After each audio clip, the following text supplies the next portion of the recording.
So we have today presentations and discussion about federal forest carbon policy from two individuals that have been quite involved with this here in the past and ongoing here. And as the activity, especially as is generated by the Climate Alliance states and others, go on here, and the infiltration of that activity back up into discussions about federal policy. Believe it or not, there are lots of discussions about federal forest policy options related to carbon. We felt that you needed to be filled in on that and get the opportunity to ask some questions. So we have this afternoon Alix Murdoch, who's a policy director from American Forest to start off with, and Natalie Alix from American Forest Foundation is our second speaker. So Alix, if you could go ahead and start off. Sorry for being late, but we'll get rolling, and I owe you some time. Thank you. Oh, thank you, Dave. Hi, everyone. I'm trying to share my screen here. Be up in just a moment. Here you go. So thank you, Dave, and it's great to be here today to discuss federal activity on forest, carbon, and climate policy. As Dave mentioned, I'm Alix Murdoch, and I serve as a Vice President of Policy for American Forests, and I'm located here in Washington, D.C., and representing American Forests on Capitol Hill. At American Forests, we are, as many of you know, deeply committed to creating healthy, resilient forests that deliver essential benefits for climate. And today, I'm going to highlight activities just from the 116th Congress to give you some insights into the current state of federal forest climate policy. There's been a lot of climate-related activity on Capitol Hill, so we don't have time today to cover it all. But what I hope to do is to highlight particular actions and details that expand and hopefully deepen your understanding of how policymakers are, in fact, thinking about forests as a climate solution. And while politics is an intrinsic part of this process, politics are definitely beyond the scope of my presentation today. Instead, I'm just going to focus on specific activities of interest from congressional committees and caucuses with jurisdiction over forest and climate policy, as well as some interesting actions by appropriators.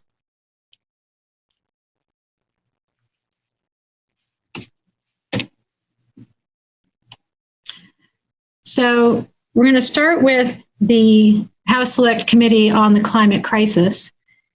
The 116th Congress began in January of 2019, and on January 9th, the House Select Committee on the Climate Crisis was authorized. This is a bipartisan committee, and the chair is Kathy Castor, and ranking member is Garrett Graves. The committee has the requirement to publish a set of recommendations to achieve substantial and permanent reductions in pollution and other activities that contribute to the climate crisis. So they're doing this by holding hearings, inviting public comment, and then publishing a report that they will consider basically through the normal committee process, where they will mark up the report, they will have to take and vote on amendments to it, and then they will need to vote to discharge the report to the full House. They have requested public input by November 22nd, and for anyone who is interested in participating in the process, I encourage you to go on their website and look at the process for submitting your professional thoughts and recommendations to them. They're planning to issue their draft report, possibly finishing it by the end of December and issuing it as a draft in the new year.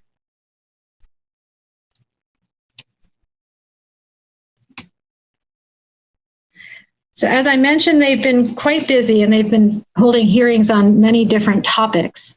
And in October, on the 22nd, they held a hearing to discuss natural climate solutions to cutting pollution and building resilience.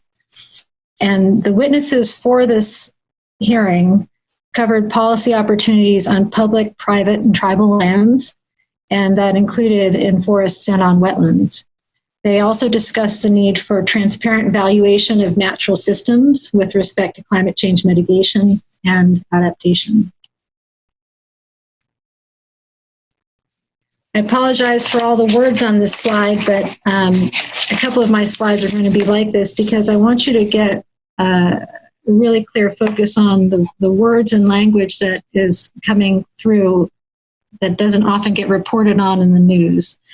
So here, during the testimony of this hearing, witnesses were asked to identify policy priorities for cutting pollution, and they were each asked individually to go down the line on the dais. And their response is listed on this slide. You can see there were quite particular responses related to forest management practices. There's also prioritizing of green infrastructure planning prior to getting into green infrastructure planning. When each of the witnesses was asked whether there should be a price put on carbon, they all answered yes, including the witnesses for the Republican side. They also mentioned tax incentives, the 45Q tax, and using data to identify how to maximize taxpayer dollars was also something that was discussed quite a bit. Now turning to activity in the Senate. In May, the Senate Agriculture Committee, chaired by Senator Pat Roberts of Kansas, who's pictured here, they held a hearing entitled Climate Change and the Agricultural Sector. So this is the first time that Chairman Roberts held a hearing in this committee on this issue. And witnesses all described the impacts of changing climate on the business of agriculture and offered perspectives on how the federal government should engage. In general, all the witnesses favored voluntary market-driven policy solutions, but notably, none of the witnesses suggested that climate change is not an issue facing agriculture and the industry.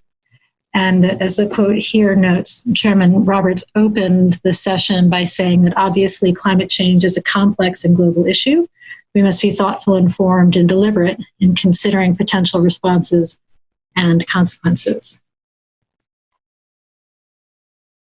In June, the Senate Committee on Natural Resources and the Environment held a hearing on wildland fire and management programs for 2019.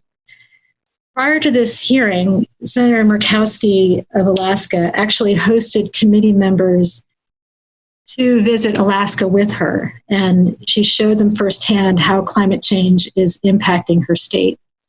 And in fact, climate change was a dominant theme during this hearing. And the quote on this slide is from Senator Murkowski's opening remarks, and they really set the stage for the conversation in the committee. What I can tell you is that this was an extremely packed hearing. A lot of times there are many members who don't show up for committee hearings, and in this case, I believe, if not every one, but almost every one of the senators on the committee did come through and ask questions and make statements, particularly to the issue of climate change. So what Senator Murkowski said was there's a number of reasons why our forests and grasslands are increasingly susceptible to fire. A changing climate means drier and warmer weather. And she went on to discuss that in great detail. Later on in the hearing, Senator Manchin from West Virginia, who's the ranking member, took a pause in his comments to look at Senator Murkowski and say, the fact is that what they agree on is that climate change is real and is harming our forests. And then he noted that where they disagree is on how the federal government should address it.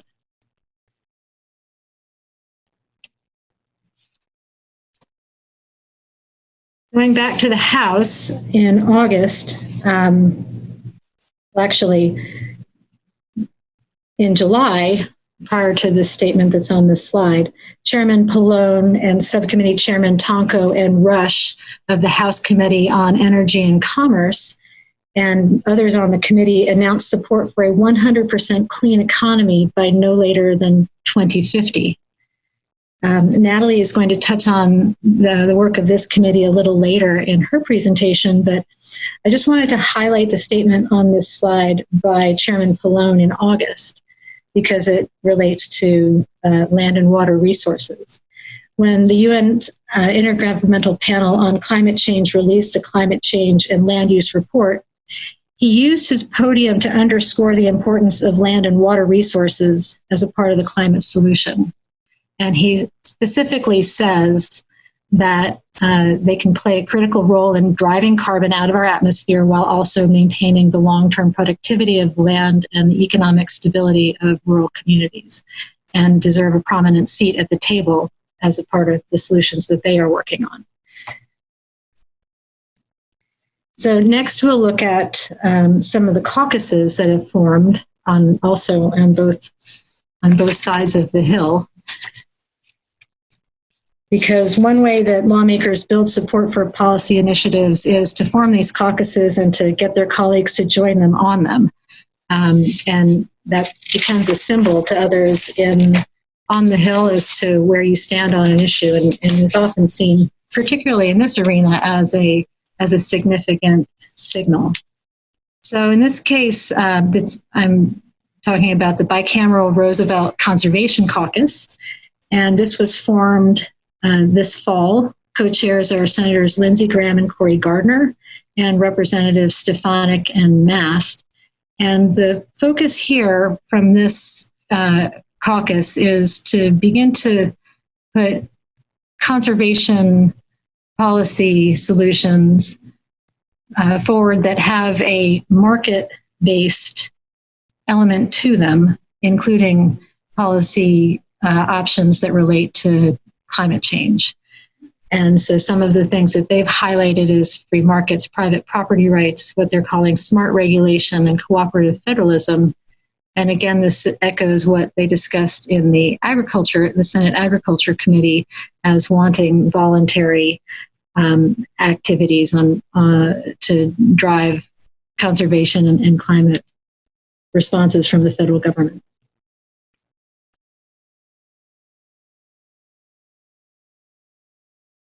So, news from the Climate Solutions Caucus.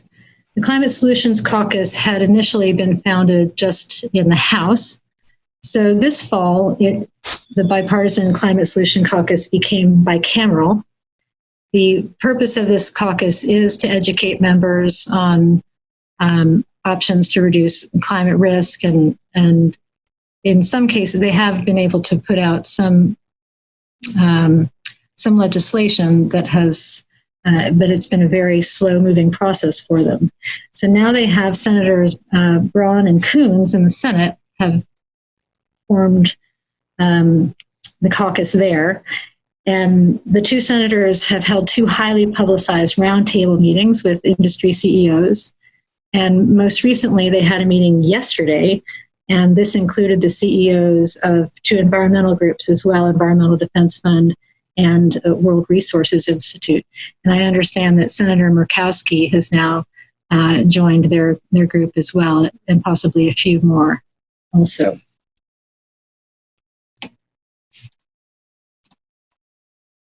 So I wanted to make sure, though, that you saw the list of the members of the Climate Solution Caucus in the House.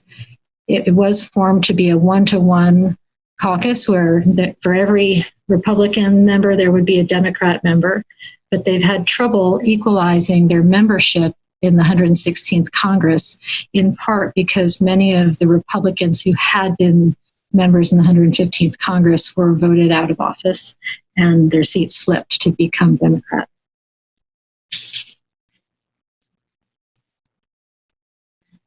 So now we're going to switch to looking at what's going on with respect to appropriations. And it's, as it has been in many years before, a very complicated and contentious issue for passing the funding bills. But as just many of you probably already know that the Senate was not able to pass its spending bills by the end of the fiscal year. And the government is now operating on a continuing resolution through November 21st. and they're going to be expected to need to extend that further into the new year as well. The one thing that has happened, though, is that the Senate, in addition to the House having passed all of its bills, the Senate has passed the Interior Appropriations Bill, which funds the U.S. Forest Service. So this bill includes the senators' high-level numbers for agency funding. They also write, though, a report that goes along with this appropriations bill. And what they do in this report is they call out priorities and specifically direct or limit agency action with respect to the funding that they're providing. So in the next few slides, I thought I would highlight some text from that report from Forest Service programs that are part of their response to climate change or are important to supporting the robustness of the forest economy. The reason I'm doing this is because this report language is truly authoritative in terms of directing the Forest Service and their priorities. And so it does give us reliable insight into the thinking and the values of the Senate Appropriations Committee, which, as you know, is Republican. So first, I just wanted to show you, with respect to wildfire suppression, the Senate Interior Appropriations Report said the following, that the committee believes the service should do more to precisely and effectively target management activities, to reduce the threat of catastrophic wildfires, improve management of the forest system, and assist in protection of other federal, state, and private lands from the ravages of catastrophic fire. This is, of course, a priority from folks in the climate space as well. And in terms of forest and rangeland research, here they're highlighting their support for the Forest Products Laboratory. And they're saying that, first of all, that the programs are funded at no less than the prior fiscal year's levels. And then they're specifying that the Forest Products Laboratory is a model for the type of applied research which the committee believes the service should be engaged in. So there are many instances in which they are very supportive of research in the forest sector. As another example, with respect to the Forest Ecosystem Services Research Program, the report calls out that they direct the service to continue to utilize existing partnerships with research institutions and states to fund research to establish methods, tools, and standard protocols that help quantify forest ecosystem services, particularly carbon, in natural forested regions as a resource that can be managed by forest landowners for ecological and economic benefit. So again, these are statements that they are not in any sense required to make. These are choices and priorities that they are underscoring. And here they're underscoring their support for forest ecosystem services research.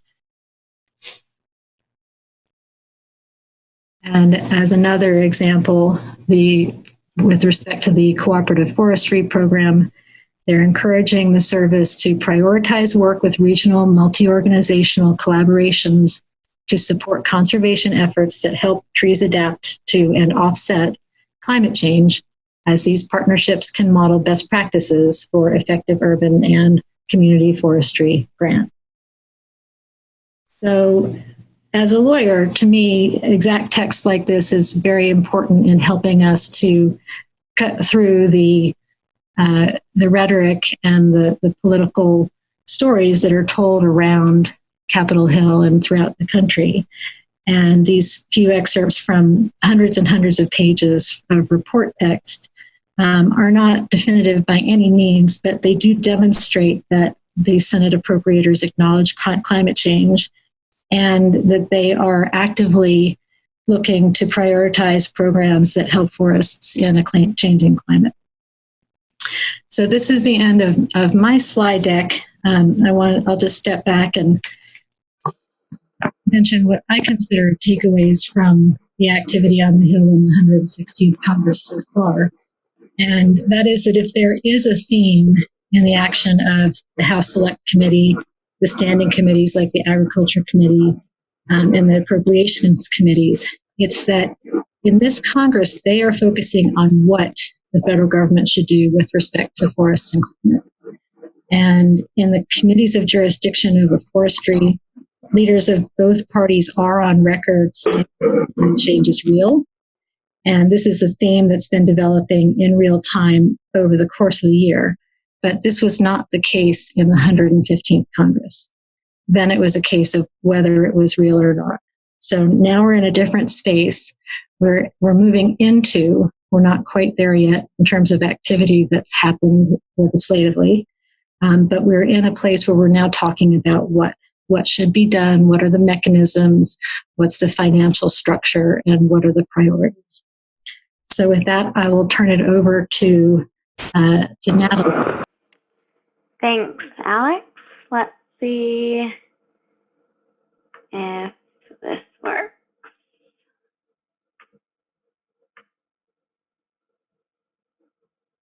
Okay, so Natalie Alix, I am Policy Coordinator for the American Forest Foundation. And for those of you that don't know, the American Forest Foundation is a forest conservation organization that works with the nation's 22 million family forest owners to help care for their land and produce benefits, including carbon capture, storage, and climate change mitigation. So I will be covering current climate legislation along with opportunities for what's next. All right. So all things started with the Green New Deal, and I'm sure you all are aware, this is the most known climate legislation that was introduced in February that helped snowball the rest of these climate-related bills outlined on the slide. The Green New Deal focuses on a variety of things. It's a very multi-phase piece of legislature and focuses a lot on high-paying jobs in clean energy industries. But what it lacks is what forests can bring to the table in this. Forests in the U.S. already directly employ almost 1 million people and indirectly support another 1.7 million jobs. Therefore, the Green New Deal was a good start to surface the topic of climate change and spark innovation among other members of Congress. Next is the Climate Change Resiliency Fund. This was introduced in March, and it authorizes up to $1 billion annually in grants to fund climate change resiliency projects. The great thing about this is forestry is included in these climate change resiliency projects. And next, we have the Climate Action Rebate Act, introduced at the end of July. What this act does is revenues from the carbon fee would be used to pay for nature-based sequestration projects, including ecologically appropriate reforestation. Next, we have America's Transportation Infrastructure Act, introduced by the Senate at the end of July. And what makes this achievement most satisfying is that, as well as authorizing investments to maintain and repair America's roads and bridges, which is the ultimate goal of the legislation, but what's different is the act lays out clear provisions which recognize the need to mitigate the effects of climate change, as well as curb carbon emissions, while making our environment safer for humans and wildlife. Additionally, the bill also requires to develop a national strategy to carry out the Forest Service Legacy Program and perform critical maintenance, urgent repairs, and improvements on National Forest System roads, trails, and bridges. Next, we have the Climate Stewardship Act, and this was introduced by Senator Cory Booker in the beginning of September. This is the only climate bill that has a large focus on trees, meaning in the bill, trees planted will sequester over 13 billion metric tons of carbon dioxide. And part of this initiative includes planting over 16 billion trees by 2050 on a combination of federal, state, local, tribal, and non-governmental lands, in addition to planting over 400 million of these trees in urban neighborhoods. Additionally, the Climate Stewardship Act would provide money to USDA's Working Lands Conservation Programs with new funding dedicated to stewardship practices. And lastly, we have the Green Transportation Act, introduced by the House in July. This opens up FAST funding, also known as Fixing America's Surface Transportation Act. And the new part of this legislation is it provides funding for the development of standardized methods of measuring and monitoring greenhouse gas emissions.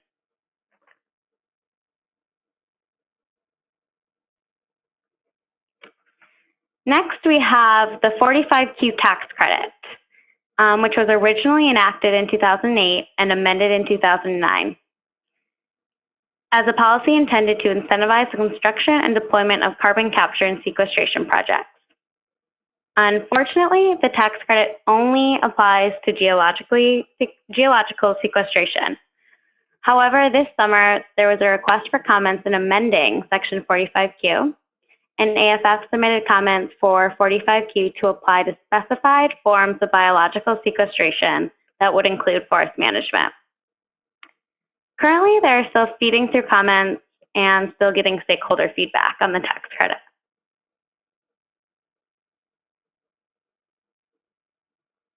So what's next?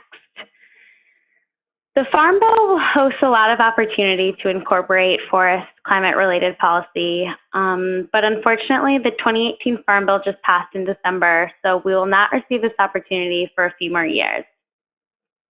And as discussed earlier, the Senate Environmental and Public Works Committee legislation, America's Transportation Infrastructure Act, contains the first of its kind climate title, again intended to build the impact of climate change, curb transportation-related carbon emissions, and build resilient infrastructure that can withstand storms and wildfires.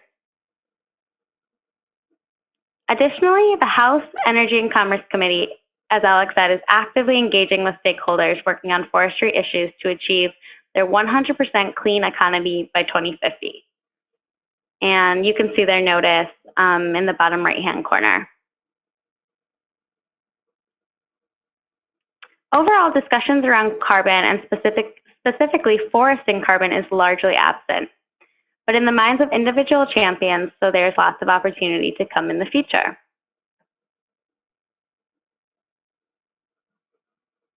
A large way we can speed up discussion and action around forest carbon policy involves coalitions. Coalitions are a very powerful tool to advance legislation. The Forest Climate Working Group, led by American Forests and co-chaired by us, AFF, is the nation's only forest sector coalition to represent every aspect of U.S. forest government agencies, landowners, forest products, conservation and wildlife groups, academics, and carbon finance experts. Outlined on the slide are 4 principles that unite our group and state our core beliefs, focusing primarily on forest's role in climate mitigation.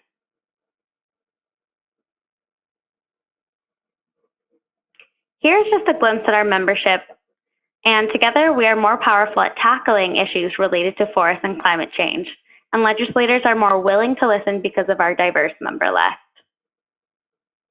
If you're interested in joining or have any questions about the Forest Climate Working Group, please respond to the email at the bottom, info@forestclimateworkinggroup.org, or feel free to contact Alex or I. And that is all I have, so I will pass it back to Dave. Okay, great. Thanks, Natalie. I appreciate it. And I think your last slide was actually where I'd like to start here with a couple of comments, is that the policy committee of the Forest Climate Working Group, I've actually witnessed and been a part of that rather extensive effort to develop a forest policy platform for the Forest Climate Working Group that they take into their activities with the various policymakers at various levels. And I've been quite impressed with the enthusiasm and the level of detail, and also the kind of collective intelligence that the members of that committee bring to the Forest Climate Working Group as a coalition. So I think even in these times where a lot of the climate activity on the policy side is perhaps kind of quiet to people kind of outside the Washington area and even inside the Washington, D.C. area, I think the policy committee in the Forest Climate Working Group is a great resource to kind of keep up with that kind of quiet activity and things that grow and things that don't grow. And so I think there's a tremendous resource and also a tremendous source of leadership for the forestry community in this forest climate space. So I think what was presented here shows how much that's actually going on here, that they're keeping track of and actually influencing.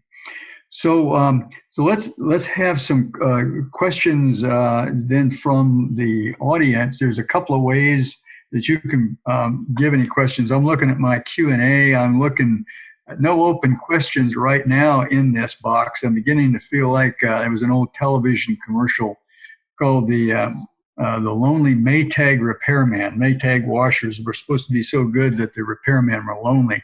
So I don't want to feel too lonely here on the Q&A side of this. But you can submit questions through your chat box there down at the bottom in the kind of the task bar there, or you can email your questions to forestc@msu.edu. Michigan State University is the gracious and capable host of this whole series, so they'll gather the questions. We'll field them here. Also, remember that this webinar or this session, Learning Exchange session, is being recorded, as are all the sessions. And to get on the mailing list to have access and receive those recordings, as well as the supplemental material that goes along with the exchanges, again, use that same email, forestcmsu.edu. So let's, I'm looking here in the chat box. Yep, it looks like there's quite a few there in the chat box now. Okay, I'm not, oh boy, I think I'm on an island, different island from you folks. And I think I've been voted off the island. Hold on, I can't see the questions. If you can read them out, Lauren, if you could do that. Absolutely, yep. So this first question was for Alix, although Natalie, feel free to jump in. And it's that the withdrawal of the U.S. federal government from the Paris Agreement and federal budget cut on climate change. This individual is wondering, what is the major financial resource on climate change in the United States? And how can we best strengthen the confidence of major supporters of climate change? So that's a bit of a big one. I'll let maybe Alix jump in on that first. Sure. I guess I'll redirect a little bit in that there was a significant response by American states when the United States pulled out from the Paris Agreement, and that was to establish the U.S. Climate Alliance and to make pledges for each of the states to do their part, as if we were still in the Paris Climate Accord. So, in terms of that's a very significant development here in the United States, and I hope that through the presentation that Natalie and I put together, you can see that the United States has in fact not pulled out and away from working on climate. It's simply that under this Congress and under this administration, our activities are happening in a different way. I don't think it's true to say that the United States is simply no longer funding activities with respect to climate change. Okay, great. Looks like we have a few here, so I'll just jump straight into the next one. I've got them now. I see them now, Lauren, if you want me to field them. Great. Yep, go ahead. Great, thanks, Dave.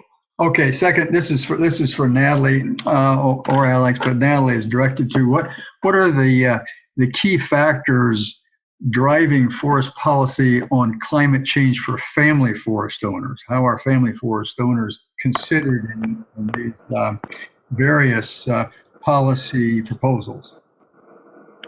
Yeah, great question. It's important to note, and I feel like it's left out of a lot of conversation, that family forest owners care for the largest portion of U.S. forests, and currently there is no market for family forest owners to be involved. Why is this? The rules. like the measurement, monitoring, and verification rules are too costly for most family forest owners. They won't make enough on selling their carbon to pay for these costs. And additionally, the rules are pretty complicated for a small family landowner whose average acreage is around 67 acres. So I would say key policy in developing for getting family forests involved in forest climate policy is ensuring that any cap and trade, carbon tax, or other climate policy mechanism creates an opportunity for forests, especially family forests, to contribute to carbon reductions and have appropriate financial incentives or market mechanisms to do so. Okay. Well, let's go on to the next question, which is actually related to that. And this is from Bonus G. I'm sorry, I don't know who that is, or maybe I'm just reading it wrong. But the question is, should governments pay landowners for carbon sequestration services? Now, there's some embellishment here. According to our estimates, the cost of forest carbon sequestration averages $30 to $50 a ton CO2 for plantations and $25 to $40 a ton CO2 for existing forest management. Instead, is it up to greenhouse gas emitters to buy forest carbon credits to offset their emissions in line with the polluter pays principle? In so doing, they can bring private finance to the protection of the biodiversity, which suffers from a great lack of public funding. This would involve prioritizing carbon sequestration in protected areas. What do you think of this approach to forest carbon sequestration favoring co-benefits? In other words, focusing or targeting areas that provided the optimum combination of both carbon and co-benefits. So who wants to field that one? Alix, you want to? I think what I can say is that, from sort of the broad perspective of not what I think about it, but what the Hill thinks about it, there's this issue first of on the table right now that's how to value carbon in the marketplace and how that's handled with accounting principles. And then there's the question of whether or not there should be a price put on carbon. So it's right now the conversation in Washington isn't here yet. It's still at the primary stages about whether this should be done and what the role of the federal government is. On the other hand, I can say that there are a bunch of policy thinkers who are starting down the line as if those issues had been handled. And are proposing different things like this in different ways who the actors ought to be, who were able to access these types of programs. There's definitely a wide swath of activity that's going on here. Okay, Natalie, do you want to weigh in on that? Yeah, just to butt in. I agree with the question and the point taken, and Alix's point that we're not exactly there yet on the Hill. We have talked about creating policy that leverages private funds with public funds to measurably achieve these carbon benefits in forest practices, so we are able to identify these clear benefits and co-benefits. Okay, great. Okay, next question. This I think begs for a clarification here, not the question, but the first presentation. This is the question. The first presentation offered evidence that forests are a key element of policy development, but the second presentation noted little mention of forest. So, Natalie, could you kind of clear up where forests fit into that list of different activities? Yeah, absolutely. And, it's important to note that, getting forests involved in climate legislation, it's still a work in progress. We aren't there yet on the federal or state level. So, one of the first steps is going out to the Hill and just engaging them on forest's role how does sequestration work? It's very, we're starting at the very basic level with staffers because the science behind it is very complicated for legislators to understand and conceptualize. So a lot of the current climate legislation doesn't involve forests. We're slowly getting there. Conversations and discussions and roundtables, they're emerging, but it's a slow process, and it's going to take a couple of years for huge advancements. Okay, great. Another question from Abigail Weinberg. What are some of the most promising state policies that might serve as examples at the federal level? And we're seeing that now, of course, throughout this very workshop that we're in today and the whole series of the U.S. Climate Alliance Learning Labs are diving into some pretty creative cocktails of policy.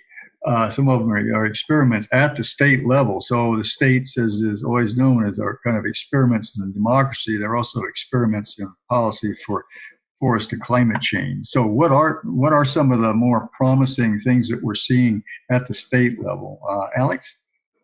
Well, actually, so that is, I think that's an excellent advertisement for the next presentation, because I believe it's focused solely and specifically on that for a full hour. Is that right? Yeah. Yep, that's right.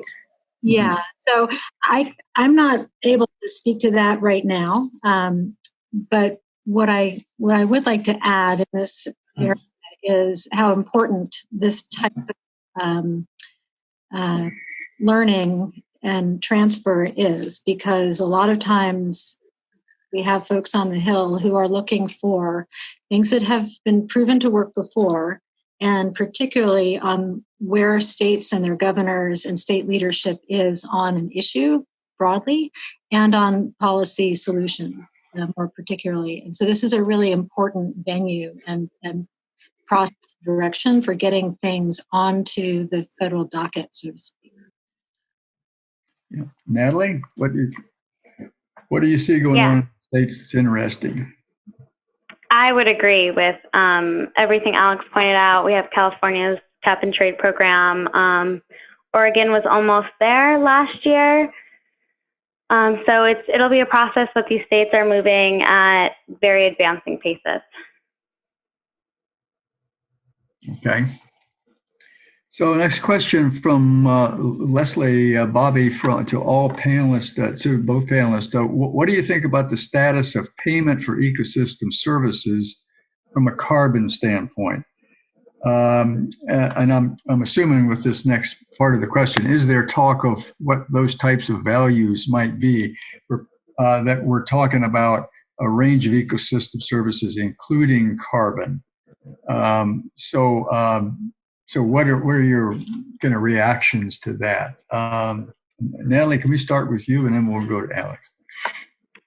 Yeah. So currently I'm not encountering any talk of payment for ecosystem services from a carbon standpoint. I think, it's important to address the co-benefits that go along with forest carbon sequestration in that aspect. So no, we aren't there yet, but that's my experience. Alix can add. Yeah, and this is one of those arenas, and I'll reference back to the appropriations language from the Senate that I referenced during my presentation. This is an area that the appropriators would like the Forest Service to focus on. The talk that in policy circles is definitely the question of verification is very important. And one of the things that we do is we also say, as you're saying with the other benefits, looking at the whole range of opportunities that we have in this space and making sure that policymakers understand them as they're looking at sort of a menu of policy options is incredibly important. But as Natalie said, we're not quite at this stage yet in our policy making. Okay, great. Question from Ann Bartuska. to what extent are forest products and markets being included in the various caucus discussions or legislation, not just forest restoration and tree planting? Alix? Well, I think what you can see in several of the Republican caucuses, that's very much what they're looking to be talking about. And one of the reasons that they started those groups is that they have not been seeing very many policy options coming forward, and they're trying to generate discussion and opportunities to engage with the forest products and market sector so that they can be included in the policy conversation. Okay, Natalie? Yeah, agreeing with Alix.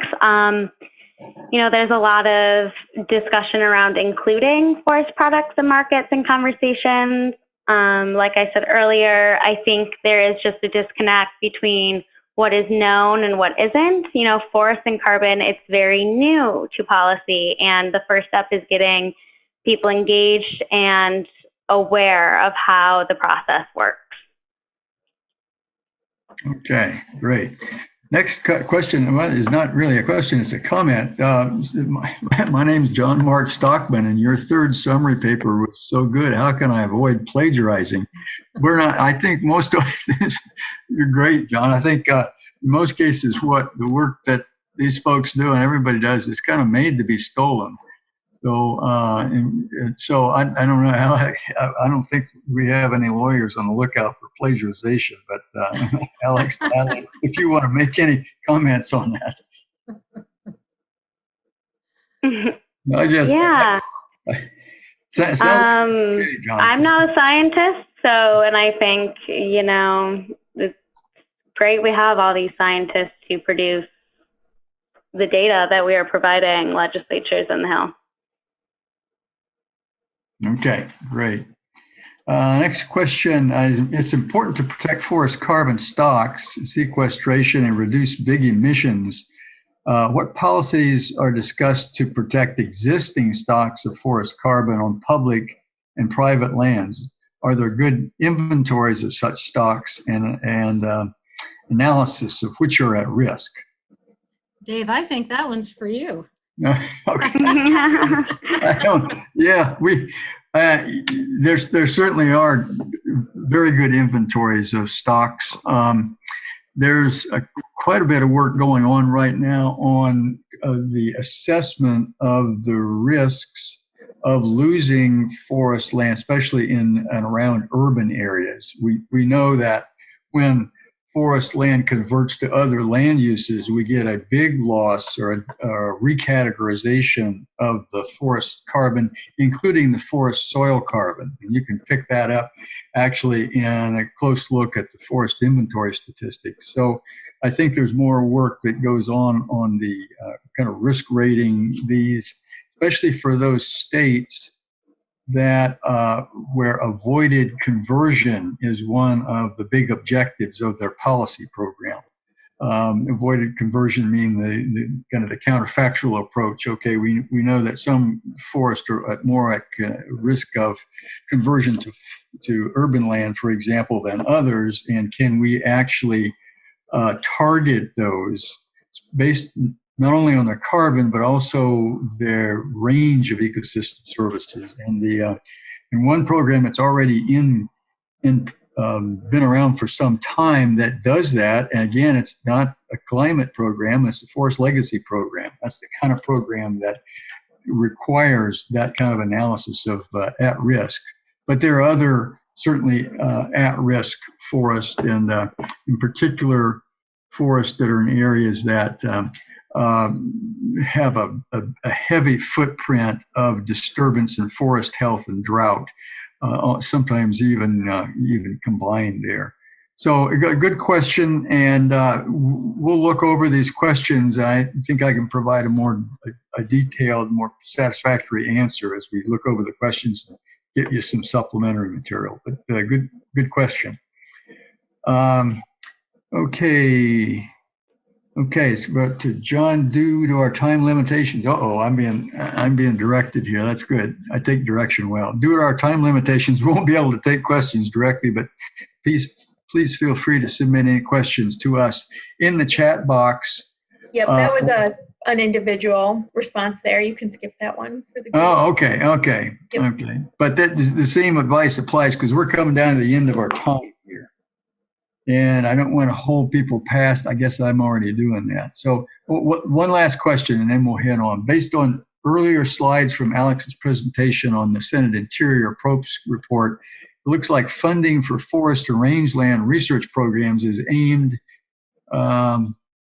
to at least match FY 2019 levels. What about for the other areas like forest ecosystem services research and others, where the language says continue to or prioritize work with? Will the funding be decreasing or still stable? So Alix, you got a read on that?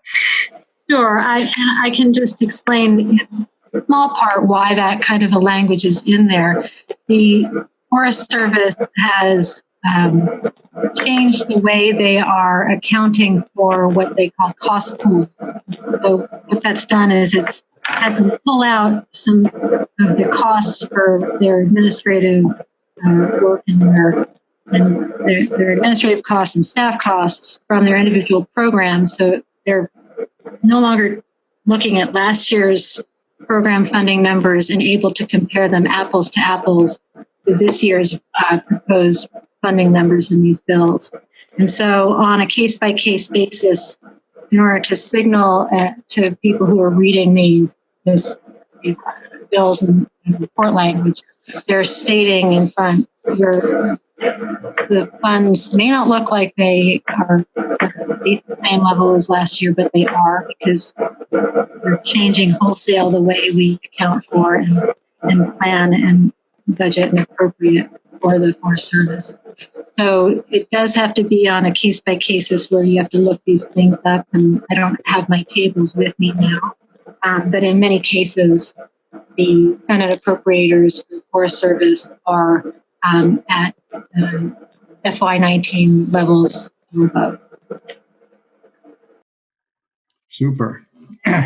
That's great.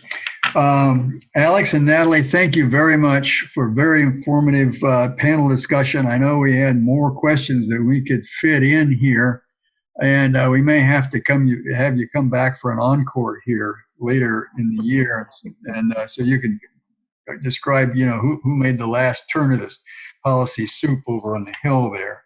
So anyway, thanks for attending this, and stay tuned for the next session next month. And I don't even have my chart in front of me, but it will be a good one.